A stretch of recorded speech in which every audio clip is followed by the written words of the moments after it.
but the hidden costs of labor to install the conduit, the conduit runs, if you got to do any shoring up of walls and other structures, if you're going to hang a lighting grid, do you have the structural integrity to hang a heavy grid? Do you have to go with something lighter? Do you have to make it freestanding?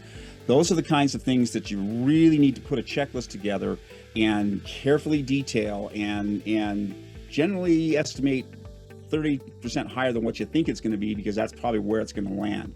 And those gotchas, it's really sad. You have this beautiful idea, you've got clients that you've got lined up, and you kind of make that mistake of thinking the gear is just that's my biggest expense, when in fact those hidden costs of infrastructure, handling the AC, dampening things, having the structural engineer certify what you're putting in there, that's the gotchas that usually eat your budget for the equipment and then compromise the quality of your production.